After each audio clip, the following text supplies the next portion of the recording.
Hello there you guys, welcome to another one of my live videos. And Liverpool have just beaten Barcelona by 4 goals to nil at Anfield, and what a fantastic miraculous comeback by Liverpool this evening, overcoming a 3-goal deficit from the first leg. Now potentially no one would have predicted this to happen, but potentially now this has got to be one of Liverpool's greatest comebacks in their history. Definitely one of the greatest comebacks in the competition. But every neutral out there, every supporter of every team out there has got to admire, what Liverpool did tonight, and I do admire what Liverpool did tonight. Even though I'm a Manchester United supporter, you do know that I hate Liverpool, but I've got to admire, what Liverpool did tonight, because they were absolutely sensational tonight. Liverpool, they showed heart, they showed desire, they showed passion. Their runs on and off the ball were fantastic. If they didn't win the first balls, they won the second balls. They had a lot of chances in the game, and potentially no one would have predicted this, because Liverpool, didn't have two of their main players. Of course, Salah was out injured.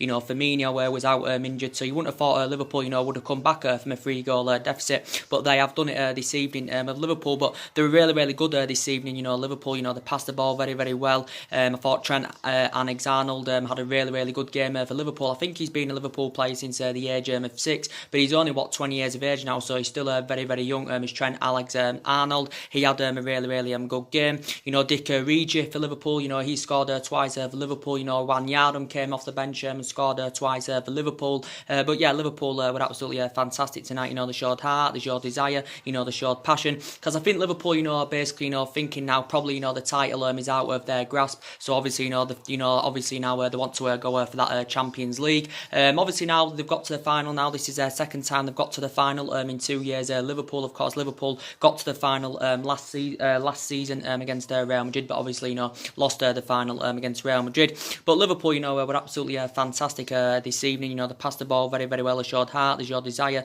they showed passion. They played with a high level of intensity. Made it really, really difficult for Barcelona. I know Barcelona, had a period in the first half, where they did have quite a few chances in the game. Allenton, made some good saves, but Allenton is a really, really good goalkeeper. He doesn't really leak a lot of goals. He keeps a lot of clean sheets, and that was a really, really good buy from Liverpool. But as I did say, even though I hate Liverpool, I think, analysing their season, they do deserve something, if I'm going to be brutally honest, because they've been fantastic this season. Only lost one game in the league all season, Liverpool, so they have been fantastic this season. But I do think, probably they are now going to win the Champions League. Obviously, Liverpool play the winners of Tottenham and Ajax.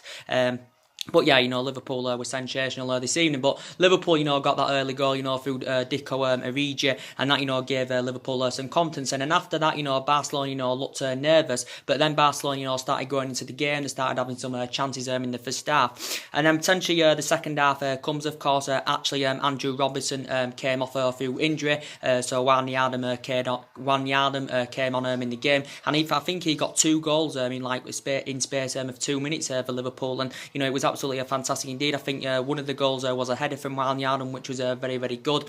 And the fourth goal actually was from Dico Origi. Dico Origi got 2 goals in the game, as you all know. And I've never seen a set-piece routine like that in my life. It was weird how it happened. It was actually taken, and then it just got whacked in by Dico Origi, and that was 4-0 to Liverpool. And Liverpool were absolutely fantastic tonight. I thought they just played really, really well. And credit to Liverpool. They deserved.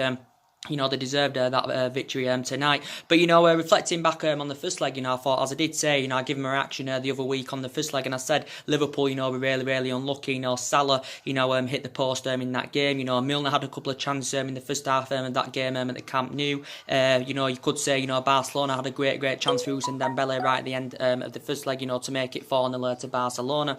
But Liverpool, really, really unlucky in the first leg, as I said. But Naby Keita, of course, went off injured in the first leg for Liverpool. But as I did say, credit to Liverpool, they've got a pretty decent team now. They addressed the deficiencies last summer. They got about 5 players last summer, did Liverpool. And they addressed their deficiencies very, very well. They got a good goalkeeper in, they got Virgil van Dijk in, for £75 million. And, he's addressed their defensive deficiencies fantastically well. But Liverpool are a great, fluent attacking team now. They've been scoring goals left, right and centre this season.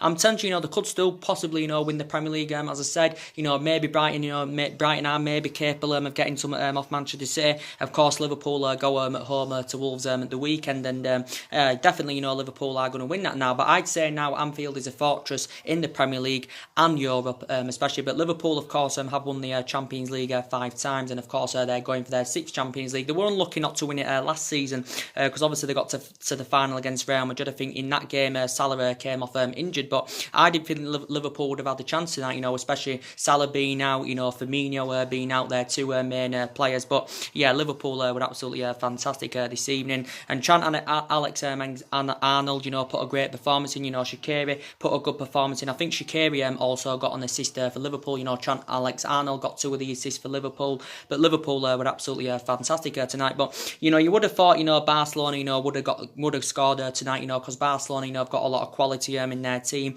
Of course, Messi has scored 600 goals for Barcelona. I think in like 680 odd appearances. Obviously he scored about 26 against English teams as Lionel Messi. And Messi was very quiet tonight and. He scored 2 of the goals in the first leg, did Lionel Messi. But reflecting back to the first leg, you've got to say as well, Messi's second goal was very fortuitous. Luis Suarez hitting the crossbar and then it falling to Lionel Messi. So that was a lucky second goal from Barcelona. But yeah, as I did say, I think actually, Barcelona lost at the weekend. And I think that was actually their first defeat in quite a while. But I did say to you, didn't I, in the preview, Barcelona are still arguably one of the best teams in the world. But as I did say, they're not the elite level football club as there was about 9 or 10 years ago. Barcelona, when they beat my club Manchester United in them 2 Champions League finals, they are not on the same level, Barcelona, as there was then, but they're still arguably, one of the best teams in the world. But if Liverpool are to miss out on the league this season, I think, they'll definitely be up for it next season. Liverpool, obviously this summer they'll look to, try and add a couple of more new additions into their squad, Liverpool. But, they want to win the Premier League, Liverpool, because obviously, they haven't won it for nearly 3 decades, Liverpool. But yeah, I've got to admire Jurgen Klopp. He's done a really good job with Liverpool. Jurgen Klopp hasn't won out yet as a Liverpool manager. He's been there quite a few years. But this is a hungus moment. Tonight for Liverpool. I admire Liverpool a lot. I hate Liverpool. Don't get me wrong, but you've got to admire what they have done tonight, because I don't think one individual out there saw this coming. And even it was only a 1-0 half time. I was basically saying Liverpool aren't going to pull this back. It's only 1-0 half time. Barcelona have got the quality in their team, to get 1 goal at least, but it didn't happen for Barcelona. I think there was 5 minutes on 5 minutes added on at the end of the game, but Andrew Robertson did go off injured, and then Wilde Yarden comes on, and scores 2 goals in space of 2 minutes for Liverpool. But Liverpool are fantastic tonight. I thought Virgil van Dijk did very well this evening. I don't think he was brilliant in the first leg. Virgil van Dijk, you could say he was to blame for 2 of Barcelona's goals in the first leg, but yeah, well deserved from Liverpool, as I said. But was it last season? We've seen good comebacks. We've seen comebacks in the Champions League. I think, didn't we see it last season with Barcelona PSG? Was it last season that Barcelona PSG? I think PSG were 4-0 up order, and then Barcelona had come back and overcome that. Obviously, we've seen it. With my club Manchester United and Paris Saint-Germain, nowhere near to the extent of this of nowhere near to the extent of what's happened this evening with Liverpool Barcelona. But still, my club Manchester United were 2-0 down from the first leg against PSG. We went to Paris Saint-Germain and won 3-1, and in that game Manchester United of course had 10 first team players out, so potentially it's possible. As I did say in the preview, anything can happen. I don't think it will happen, but anything can happen. And Liverpool this season have played fantastic, especially at Anfield. I think they're like 39-40 games unbeaten at Anfield in the Premier League this season. But yeah, I think they definitely are going to now win the Champions League. Of course the Tottenham Ajax game, of course Ajax are 1-0 up of course from the first leg, but I think Tottenham have still got a chance of overcoming obviously that 1 goal deficit. So I'd like to see an all English final, to be quite honest. Liverpool and Tottenham, I think it will be a great Champions League final. I hate when it's a foreign final. I like it to be an English final, to be quite honest with you. But but Liverpool did a miraculous comeback in the 2005 Champions League final, of course, when Liverpool won the Champions League. The comeback from 3-0 down against AC Milan. I think it went to 3-3, and then I think, if I can remember rightly, I think the game went went to penalties. So, credit Liverpool for this evening, but the work rate was good, the physicality was good, there was creating chances, there was getting bodies in decent positions, they were making them last-ditch tackles. Liverpool were just absolutely fired up for that game this evening, because they know basically the title is probably now not in their grasp, because it's looking like Manchester City, of course, are going to retain their title. Manchester City will be the first team to actually retain the title. I think the last team to retain the league was actually my club, Manchester United, back in 2009, because we actually won it 3 years on the trot. We won it in 2007, we won it in 2008, and we won it in 2009. But yeah, I think potentially Liverpool are now going to win the Champions League. I probably think Manchester City are going to win the Premier League. Manchester City could still win the treble. They're in the FA Cup final. They've already won the Carabao Cup. And obviously, they're still in the title race. But, the title race has gone down to the wire. But, Brighton, I don't really see Brighton getting out, to be quite honest with you. But, you never know, because Brighton, got a draw against Arsenal. So you just never know in football. I think Liverpool, are going to beat Wolves at the weekend, to be quite honest with you. I know Wolves, have done really, really well this season. I think they have gained 7th spot in the league. They invested well last summer. And the record against the big top... I think the Wolves' record against the top sides this season has been very, very impressive indeed. But yeah, I think Liverpool are going to definitely beat Wolves, especially at Anfield. So yeah, credit to Liverpool. They are worthy of their victory tonight. But you just wouldn't have thought Liverpool would have beaten a team of Barcelona's level by 4 goals to nil. 4 goals to nil. You just wouldn't have thought it would have happened. But yeah, this is a humongous moment for Liverpool, and this is a match Liverpool and Jurgen Klopp are never ever going to forget. But yeah, I fancy now Liverpool to win the Champions League. But yeah, great result for Liverpool. But yeah, Dico Origi getting 2 goals. I think that's his first 2 goals in the Champions League for Liverpool. Also Wan Yardam scoring 2 goals. But yeah, that's absolutely fantastic from a Liverpool perspective. But now we'll give you an update on my club, Manchester United, as I give you an update on early on, as I did currently say. Obviously, we know there's cultural problems at my club, Manchester United, of course. And as I did currently say, we're at least my club, Manchester United, at least a couple of years off Man City's level, a couple of years off Liverpool's level. And this is why we've got to be ruthless in this summer transfer window. We've got to get our number 1 priority targets. We do know it's going to be difficult, for us to get it's going to be difficult for us, to get the players we want in the summer.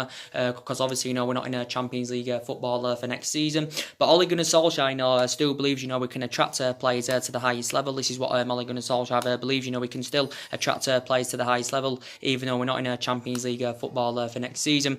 But of course, we need a structural change at the club, and of course, that's getting a director of footballing, to change the structure of the club. And obviously, there's been quite a few candidate names mentioned, could take that director's role. I would recommend someone to come in, who knows about the club, of course, someone who's got the experience. But as I said, there's been quite a few candidate names mentioned. But Ole Gunnar Solskjaer, of course, he's going to get around the £250 million spending spree this summer. Obviously, he wants to bring at least 5 new additions to the club. I think up to at least 6 players could be leaving Manchester United this summer. But Ole Gunnar Solskjaer, of course, he's going to have his final say on our summer transfer plans. What players come in, what players leave in the summer. But we've got to get our number 1 targets this summer. But we do know it's going to be extremely difficult. But as I did say, Man United need a right back. We need a central defender. We need a couple of additions in midfield. We need a right winger, and that's one of the areas where Ole Gunnar Solskjaer wants to strengthen up. And I think potentially, where we do also need a striker. So that is very, very essential indeed. But as I did currently say, we have been in a bad vein of form. Obviously, we've only won 2 of our last 11 games in all competitions, and it has seemed to have all gone wrong, since Ole Gunnar Solskjaer has got the job permanently. But it's a 3-year deal. Obviously, Ole Gunnar Solskjaer's got to meet expectation levels in this 3-year period, because obviously, he exceeded expectations, Ole Gunnar Solskjaer, when he was the interim manager of the club. Obviously, in his first 3 months at the club as the interim manager, he was doing really, really well. The performances were good, the results were really, really good, and he was getting the best out of these group of players, and it just seems to have all gone wrong, since Ole Gunnar Solskjaer has got the job permanently. But don't get me wrong, based on our poor run performances, some of the blame is Ole Gunnar Solskjaer, because now he's starting to get his team his team selections wrong. You know, some of his tactics are questionable. You know, the majority of the blame is on the players. You know, some of the blame also stems from Ed Woodward. But I've known bad times as a Manchester United fan, but not to this extent of what's going on at the moment at the club. But as Gary Neville was saying, I watched some of his what he said earlier on. He said, you know, these cultural problems at the club. And as I said, you know, Ole Gunnar Solskjaer is going to need backing this summer. We've got to get the right recruitment this summer, because analysing our recruitment policy is extremely poor. But I'm still backing Ole Gunnar Solskjaer for now. I still think he's the right man, you know, that can take Manchester United forward, and I think he can get us in that commanding position. But I think we're at least, you know, 2 years off, you know, from being a competitive elite level football club, and I don't think we'll win the league in the next couple of years at least. But it depends who comes in to Manchester United this summer, because as I did say, maybe in the next couple of years, our aspirations, of course, is going to be that top four. That's what I think. But, you know, Ole Gunnar Solskjaer, you know, hasn't got a great managerial pedigree, hasn't really, you know, not to the highest level anywhere, hasn't really got the managerial experience, but I'm still backing Ole Gunnar Solskjaer for now. And I know he managed the Manchester United reserve team, did Solskjaer. You know, he watched some of this team at this day and age, you know, grow and develop. But don't forget, you know, none of this team is Ole Gunnar Solskjaer, so he's still in the process of rebuilding. He's looking to buy into our history. But potentially, as I did say, you know, we've had, you know, since Ferguson's retired, you know, we've had different managers with different philosophies. You know, a lot of money has been spent at the club. You know, I think over like £700 million has been spent at Manchester United. But yeah, we've been playing catch up for the last 5 or 6 years. But yeah, we're at least a couple of years off Liverpool's level. We're at least a couple of years off Man City's level as well. But yeah, you know, we've got to get the right recruitment this summer. Considering now it was spent in January, we didn't get as priority targets last summer, because obviously last summer the board, when we had Jose Mourinho, you know, the board weren't backing, you know, some of, you know, the Jose Mourinho signings. You know, he wanted to recommend to come in to the club, because when Jose Mourinho was here, you know, it was part of the bus football. You know, when Jose Mourinho was here, and as Gary Neville was saying, you know, Jose Mourinho is a winner, you know, because he's won, you know, titles, you know, trophies, and you know, he's won silverware everywhere he's been as Jose Mourinho. But I think at the time we got him in, I think it was actually too late. We appointed Jose Mourinho too late. But as I did currently say, it didn't work out for him at Manchester United. You know, even though he did win 2 trophies in his first season with the club, you know, he bought 11 players in. You know, he spent just under £400 million at the club. But obviously, you know, Jose Mourinho had bad disputes with the board. You know, he had bad disputes with some of the players. So potentially it didn't work out under Jose Mourinho. So it was boring, naive football under Jose Mourinho. Going back to Louis van Gaal, you know, I think Neville thinks Louis van Gaal's actual footballer was actually, you know, worse than Jose Mourinho's, because Louis van Gaal totally, you know, killed our style of play, and he spent a lot of money. He spent like over £200 million when he come in, Louis van Gaal, but it didn't work out under Louis van Gaal. Even though he had a pretty decent pedigree with Bayern Munich, it didn't work out under Louis van Gaal. But we did win the FA Cup under Louis van Gaal. But yeah, as I said, you know, we've been playing catch up for the last 5 or 6 years, so we've got to give Ole Gunnar Solskjaer time, you know, to spend money in the summer. But as I did currently say, you know, there's still some contract renewals to sort out. But as I did say, of what's going on with Anthony Martial at the moment, you know, reportedly, you know, Ole Gunnar Solskjaer wants to sanction, you know, Anthony Martial off.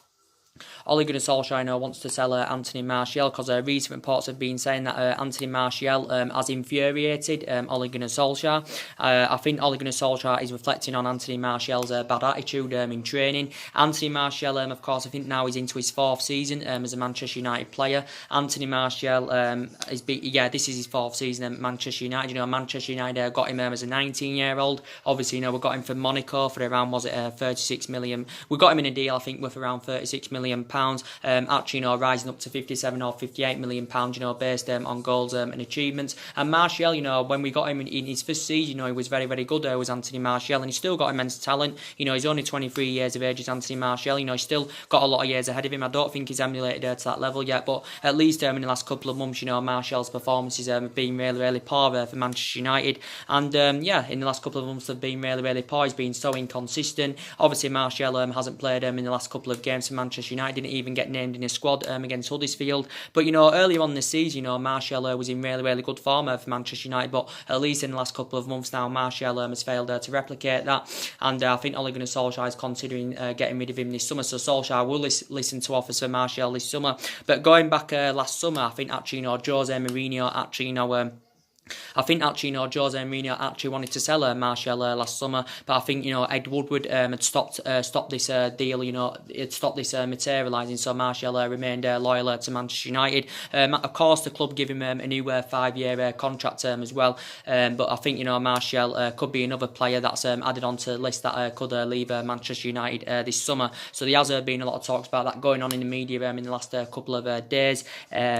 But yeah, as I did say, in English, he's Ole Gunnar Solskjaer's first choice. But most recently, Solskjaer's been going with the likes of Rashford and Lukaku ahead of Anthony Martial. But I think Rashford's performances have been very, very poor. Obviously, I don't want us to get rid of Marcus Rashford, but his performances have been very, very poor, at least in the last couple of months. But as I did say, Marcus Rashford has obviously not graduated to that level yet as a Manchester United player. He knows what it's all about. Marcus Rashford, he's progressed up the ranks fantastically well. He's been in the senior squad with us since 2016, and he's been a Manchester United player since the age of 7 as Marcus Rashford. But I think at least in the last couple of months, his performances have been way below par. And you've got Jesse Lingard. I know Jesse Lingard hasn't played in the last couple of games, but his performances in the last couple of months have been very, very poor. And he knows what it's all about. He knows what it's all about, Jesse Lingard. He's also progressed up the ranks fantastically well as Jesse Lingard, and we do know what he can be capable of on that right hand side. But I still think the likes of Lingard, Rashford and Martial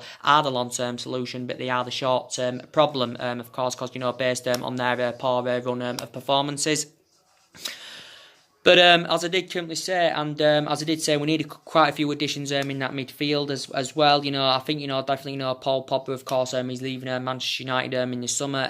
Obviously, he's been heavily linked with a move to Real Madrid. And don't get me wrong, I still think Paul Pogba is one of the best midfielders in the world. Don't get me wrong. And I think he didn't do too bad in the Huddersfield game. He didn't do too bad in the Chelsea game. But analysing his performances in the previous 6 or 7 games, before the Huddersfield and Chelsea game, they were really, really poor indeed, and that just emphasises, that he no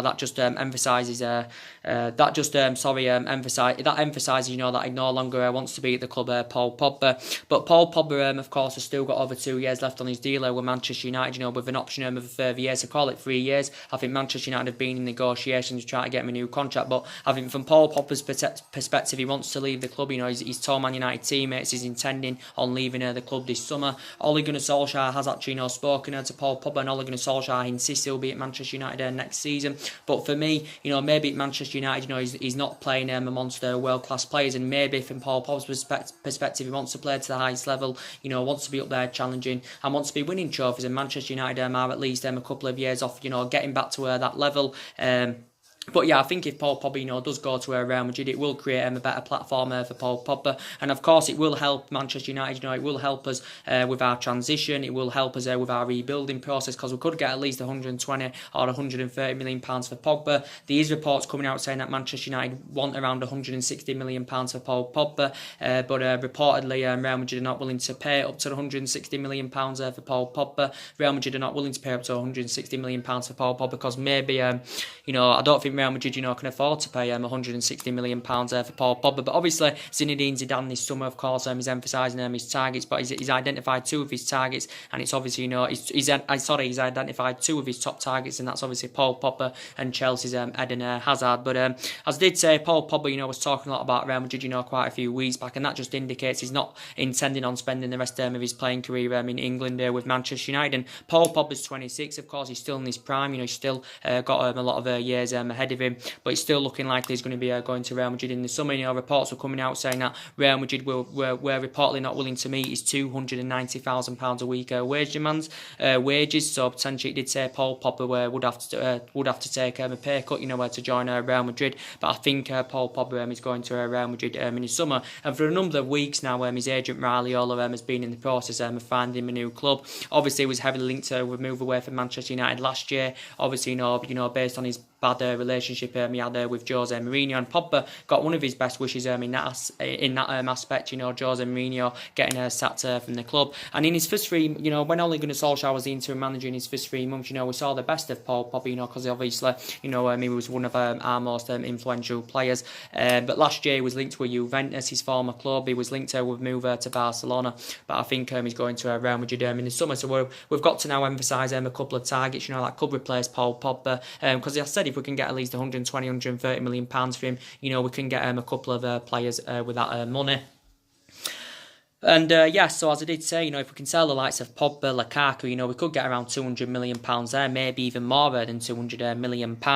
So, you know, that will, you know, get us quite a bit of money. But I think Lukaku's on his way out at the club in the summer. I think Lukaku is considering, you know, leaving the club this summer. You know, Lukaku has sustained quite a few injuries this season for Manchester United. You know, he's just recently suffered a hamstring injury. I think he's been linked with a move to the likes of Juventus and Inter Milan as Romelu Lukaku. I think also AC Milan have been interested in Romelu Lukaku, but I think he's enjoyed a very, very difficult second season at Manchester United as Lukaku. You know, mainly Rashford has been first choice ahead of Lukaku. But for me, Lukaku hasn't got the capabilities, you know, to play to the highest level. He doesn't really get enough them runs in behind. You know, he's too slow. He's first touch concerns. But when it comes to him playing the big teams, you know, Lukaku, he's a big game bottler. So I've got reservations about him. But he did well in his first season with Manchester United. You know, he scored 27 goals in all competitions in his first season. But obviously, he hasn't replicated that this season. But his pedigree, you know, still very, very good in the Premier League. You know, his goal scoring form is very, very good. But Manchester United, of course, paid £75 million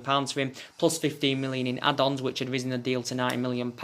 And I think he's on about £250,000 a week at Manchester United. He's on about I think he's got 3 years left on his contract. But I think Man United are considering, you know, cashing in for him this summer. So potentially, you know, we're going to need a replacement for Lukaku anyway. And I think we need a striker, you know, because the likes, as I said, of Rashford and Martial, you know, they haven't graduated to that level yet, and they're not reliable enough, you know, to deliver us them goals we need. Because, you know, just looking at it, you know, we haven't been ruthless enough in front of goal. We haven't been clinical enough, you know, and this is why we haven't basically, you know, been scoring a lot of goals, and this is the problem. So you can potentially see the deficiencies in the squad, and you can see the areas where Manchester United are lacking. But yeah, I think Lukaku is going to be on his way out at the club in the summer. Talking about Alexis Sanchez as well, I think he's also on his way out of Manchester United, Alexis Sanchez. And, you know, when we got Alexis Sanchez, you know, 15, 16 months ago, you know, when we got him, was it about 15, 16 months ago? Obviously, you know, we got him in January of last year. I thought he'd have been a fundamental player for Manchester United, Alexis Sanchez, you know, reflecting on what he'd done at Arsenal, you know, Alexis Sanchez, because he was absolutely fantastic at Arsenal. No, mainly, Manchester United have not really played Alexis Sanchez, but when we have played him, we have mainly put him on that left-hand side, Alexis Sanchez. But I think, you know, when he was an Arsenal player, he is versatile as Sanchez, but I think when he was an Arsenal player, I think the vast majority of his goals, you know, came from up front, you know, when Sanchez was playing up front. I think that's where the vast majority of his goals came from. But he did very, very well at Arsenal, but he's failed to replicate at Manchester United, you know, what he did at Arsenal, Alexis Sanchez. And I think what he's currently earning, Alexis Sanchez, I think it's totally having a bad effect on the club. You know, it's totally affecting our wage structure in a bad way. And I think now recent reports have just said that Sanchez has sustained an ankle injury. I think he sustained this ankle injury against Huddersfield. And, you know, he's sustained quite a few injuries as a Manchester United player. You know, he's just initially, you know, recovered from a knee injury.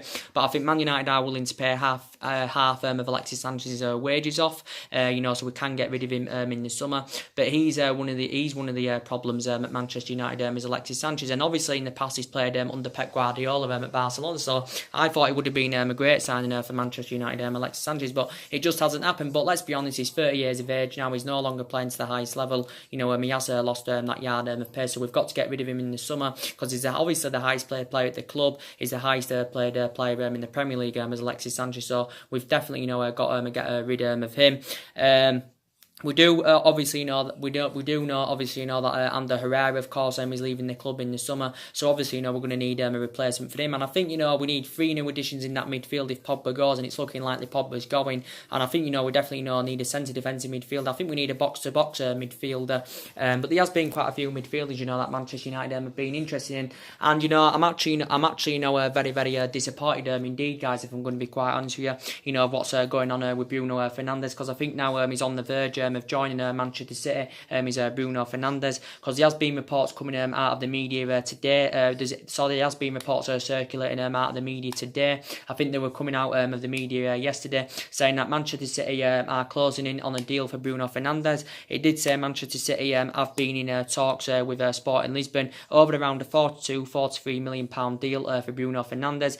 Why people are saying why are City going to get him for around £40 odd million, because I think City are willing to offload a couple couple of their players as part of the deal for Bruno Fernandes. But, for me, I really, really like Bruno Fernandes. He's been absolutely sensational for Sporting Lisbon this season. He's got loads of goals in him, lots of assists in him. And I think, Manchester United, we need creativeness in that midfield. And, we need creativeness in that midfield, someone who can pose a goal threat and, someone who can score goals from that midfield. And obviously that's been on Ole Gunnar Solskjaer's agenda. And, Bruno Fernandes for me would be the right candidate. But it's looking likely Manchester City are on the verge of getting him. So I think they're going to get him for around a £40-odd million deal. But City are willing to offload a couple of their players as part of the deal. But as I did say, City are strides ahead of us at the moment. Obviously, City have obviously got Champions League football for next season. Obviously, Manchester United haven't. And obviously, as I did say, bigger teams are going to go in for them elite players. And obviously, Bruno Fernandes is one of them elite players. He's 24 years of age. He's still got a lot of years ahead of him. But there were reports reflecting out from the press a couple of days ago, I think. A couple of days ago, saying that these reports were coming out from Portugal, saying that Ole Gunnar Solskjaer has demanded Manchester United to sign Bruno Fernandes for around £85 million. Obviously, Manchester City won't have to trigger his release clause because they're willing to offer a couple of their players as part of the deal. Because I think Bruno Fernandes' release clause is around £86 million, and he's still got a contract with Sporting Lisbon till 2023. But I think he's a former Sampdoria underneath player, so he did have a lot of experience of playing in Italy when he was young. Bruno Fernandes, but he is actually predominantly an attacking midfielder. Is Bruno Fernandes, but City are obviously going to see him as a replacement for Fernandinho. But actually, Fernandinho, I know he's 34 now. Is he 33, 34? But he's actually primarily a defensive midfielder. Is Fernandinho. So I still think City are going to see Bruno Fernandes as a replacement for Fernandinho. So obviously now it's looking like that Manchester United have missed out on Bruno Fernandes, because it did say Ole Gunnar Solskjaer wants to wrap up deals for the Portuguese duo. Bruno Fernandes and Joe Felix. Joe Felix is also attracting interest from Manchester City. We do also know Manchester United have been heavily linked with Joe Felix. I really, really like Joe Felix. I think he's a really, really good player. He's only 19 years of age. I think, again, he's primarily an attacking midfielder, is Joe Felix, but you can play him on the wing. You can play him up front, Joe Felix, and he's only 19 years of age, and, he's not yet made his senior debut for Portugal, I don't think. It's only his first season in his senior squad with Benfica. Joe Felix is, I think his buyout clause is around £100 million, but I think Man United have been scouting the player at least for the last couple of months, reflecting on his fantastic performances this season for Benfica, so he's been a potential Manchester United target. We do know there has been reports coming out as well, guys, in the last... There has been reports coming out, guys, in the last couple of days, I think in relation to Paulo Dybala. Well, actually, reports were coming out. I think I updated you on this earlier on. There were reports coming out from the Italian press. I think it was yesterday, saying that Manchester United have reportedly opened up negotiations with Juventus over a possible move for Paulo Dybala. I think the reported fee is around £85 million. Reports were coming out today saying that Paulo Dybala has been in London reportedly. Manchester United, of course, have been linked with a move for Paulo Dybala in the past, because a while back, there was talks of Paulo Dybala and Lukaku as a potential swap deal. But Paulo Dybala, probably a lot of Manchester United fans do have reservations about him. Don't get me wrong, Paulo Dybala can score goals. He's 25 years of age. He's still got a lot of years ahead of him, and he has been at Juventus a number of years now as Paulo Dybala. He's enjoyed a difficult time this season with Juventus. He's been in and out of the squad this season. Obviously, since the arrival of Cristiano Ronaldo last summer, Paulo Dybala has found game time very, very difficult this season for Juventus. I think he's only scored like 10 goals in 39 games in all competitions this season. So there has been talks about that going on. Man United linked with Paulo Dybala. But yeah, I think he's a pretty decent player, Paulo Dybala. I've got reservations about him, don't get me wrong, but he can score goals. Can Paulo Dybala, has he's proven in his years with Juventus. But do you think he'd fit the Manchester United agenda? If he was to come in, I think he's reportedly valued at around £85 million. So there has been talks about Paulo Dybala. We'd obviously see him as a replacement for Romelu Lukaku. If he was to come in, Dybala. So do you think he'd blend in very, very well in our attacking line? If he was to come in, and everyone's got a different opinion on it. Some United fans would like to see him come in, some wouldn't want to see him come in, so everyone, has got a different opinion. Potentially, as I said, Manchester United have been linked with a move for Declan Rice from West Ham. I think he's primarily a defensive midfielder. Is Declan Rice, and I really, really like Declan Rice. I think he's really, really good. He's only young. He's only 20 years of age. He's one of England's youngest upcoming talents. Is Declan Rice. I think he's been at West Ham a number of years now. He's been in the senior squad, quite a few years with West Ham as Declan Rice. But I really, really like Declan Rice. I think he's a really, really good player. I think he'd hold the line very, very well if he was to come to Manchester United, and I think he could be available for around 40-50 million pounds this summer. Good Declan Rice, but Manchester United have been interested in him. But as I did say, there's quite a few players out there for reasonable figures, so maybe we should be sensible with our recruitment this summer. But Declan Rice could be available for around 50 million pounds. As I said, I think he's been in the West Ham senior squad, quite a few years. But yeah, he's growing, developing, and flourishing fantastically well, and that he's actually Premier League proven. He's learned his trade in the Premier League as Declan Rice. So I think he'd be the right player for Manchester United. If he was to come in, he's got a contract with West Ham until 2024 as Declan Rice. So there has been a lot of talks about him going on, and the likes of Nemanja Matic for me isn't reliable enough. He's too slow. I've got strong reservations about him. He's aging up, and I know he's well Premier League proven. Is Nemanja Matic, and in some of his games he has proven himself, but for me isn't reliable enough. Well, let's be honest, the majority of this Manchester United squad at the moment isn't reliable enough, and the majority of the squad, of course, does need a reality check. And but yeah, I think Declan Rice, would be a good addition, if he was to come to Manchester United this summer.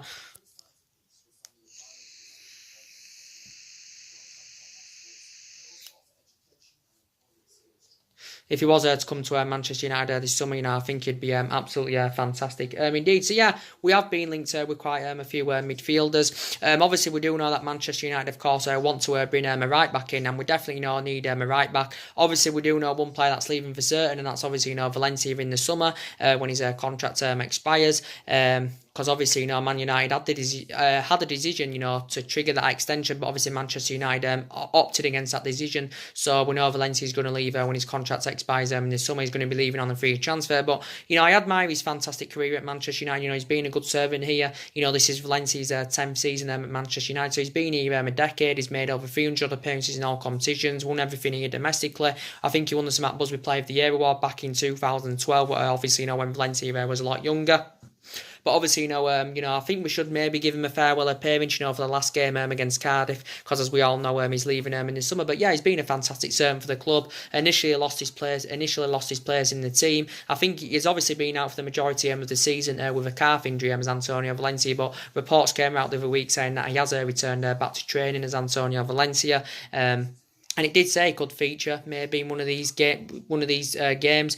Obviously, he didn't play against Huddersfield, but he could maybe get a chance against Cardiff. Could Antonio Valencia. But yeah, he's been a good servant to the club. Ashley Young, as I said, he needs to be dropped for the game against Cardiff, because Ashley Young he's the problem. He is the problem. Is Ashley Young? He's the main factor problem. Is Ashley Young, and he's been here about 8 years now at Manchester United. Don't get me wrong. Back in the day, was a really, really good winner. Was Ashley Young, but at least in the last couple of years, we've rotated him from a winger to a fullback, Ashley Young, and Ashley Young, as I said, he's been a good servant. He has made over 300 appearances in all competitions, but as I said, as a lot of United fans are saying, he has passed his sell-by date as Ashley Young. It was bad business from the club, giving him that new 1 year extension. So we need a replacement for Valencia. We need an upgrade to Ashley Young, and I know we've got Diego Dalot at that right back position. I think we've got to orchestrate, for the game against Cardiff, and I think we've got to play quite a few youngsters. Ashley Young needs to be dropped for the Cardiff game, and we need to bring Diego Dalot into contention, because Diego Dalot is very, very young. He's 19, 20 years of age. Manchester United got him last summer from Porto for around around 19 million pounds or something. But yeah, he's still in the process of developing as Diego Dalot. But I still believe we need a cover up for Diego Dalot. But yeah, there's been quite a few right backs Manchester United have been interesting. There's been a lot of talks about Crystal Palace's Wan-Bissaka. I really, really like Wan-Bissaka, but I think he's fully committed to Crystal Palace. I think he's intending on spending at least one more season with Crystal Palace. But he's only 21 years of age, still got a lot of years ahead of him. And I think he's valued initially at around 35-40 million pounds, but he's been a potential Manchester United target as Wan-Bissaka. So we've been interested in quite a few right backs, and that's one of the positions where we've got to bolster up. But as I said, again, against Cardiff, I think Phil Jones needs to be dropped. It was a bad mistake from Ole Gunnar Solskjaer, playing Phil Jones in the Huddersfield game. I want Phil Jones to leave the club in the summer. Again, bad business from the club, giving him that new 1 year extension. Phil Jones, he's just an inconsistent defender. He gives the ball away far too much. He plays a lot of misplaced passes. He makes so many individual errors, too easy predictable. And, Phil Jones shouldn't have played against Huddersfield. And Phil Jones, as I said, it was bad business from the club, giving him that new long-term contract. Combining Phil Jones and Chris Smalling together, I definitely think Chris Smalling is better than Phil Jones, so Smalling should play against Cardiff, but I actually still want Smalling to leave in the summer because I don't think Smalling is no longer good enough to represent Manchester United, even though in some of his games he has proven himself, since he recovered from that long-term absence, Chris Smalling. But again, bad business from Manchester United, giving Chris Smalling that new long-term contract as well. So yeah, we definitely need a central defender, someone that can go alongside Victor Lindelof in our back line. I also think the likes of Rojo's on his way out of the club in the summer. I think Damian's also on his way out of the club in the summer. So yeah, we are expected to orchestrate a big summer clear out. But yeah, we've got to get a central defender, someone that can go alongside Victor Lindelof, because we've got defensive issues. Even though looking back to that 3 months we had looking back to the first 3 months under Ole Gunnar Solskjaer, defensively, we did improve. But we've known for a long, long time, we've got to recommend a central defender to come in, because we haven't had a world-class central defender since we had the likes of Vidic and Ferdinand. Of course, we haven't had a world-class central defender. So that's one of the positions, of course, Manchester United have got to strengthen up. We're not sure what's happening with De Gea yet. He could be leaving in the summer, so obviously we can't come to an agreement to get him a new contract. Obviously, Man United wants cash in for him this summer rather than letting go on a free transfer in the summer of 2020. De Gea didn't do much wrong against Huddersfield. Obviously he's going to be in goal against Cardiff for the last game. But De Gea, yeah, he's been making quite a few costly errors. Prior to the Huddersfield game, he was making quite a few costly errors. It'd be harsher to say that he has cost us that top 4. I wouldn't say his cost us the top 4, David De Gea, but he has been making mistakes. This is his 8th season at Manchester United, and I've admired his fantastic career so far at Manchester United. He's won everything here domestically. He's won the club's player of the year 4 times out of the last 5 years as David De Gea. We do know he's heavily linked with a move to PSG. I think PSG are willing to pay get him in a deal worth around £9 million. I think Real Madrid, of course, have been long admirers of David De Gea. But yeah, obviously we're going to need a replacement for David De Gea, of course, if he does leave the club. So yeah, there's lots to sort out this summer. We've got to work out what players are going to come in, what players are going to leave. Obviously, as well, we've got to make a decision, of course, who's going to be the new captain for Manchester United. So there's lots to sort out this summer. So we need a rebuild, and we've got to get a summer clear out. And I can't really say nothing much more than that. But yeah, that's really everything to update you with. But the main part of this video is to give you the reaction on the Barcelona, on the Liverpool Barcelona game this evening. And that was an absolutely fantastic, miraculous comeback from Liverpool. As I said, one of their greatest comebacks in their history, one of the greatest comebacks in the competition, without a shadow of a doubt. And no one thought it would have happened. But as I did say, Liverpool have been fantastic this season, and they addressed their deficiencies last summer. And they've been fantastic this season. And even though I do hate Liverpool, as I said near the beginning of the video, every neutral out there, every supporter of every football team has got to admire what Liverpool did tonight. And I hate Liverpool, but I've got to be honest with my own heart. I credit what they've done tonight at Liverpool Football Club, because no one would have predicted this to happen, because we know Barcelona are a great team. They've got great players in their squad.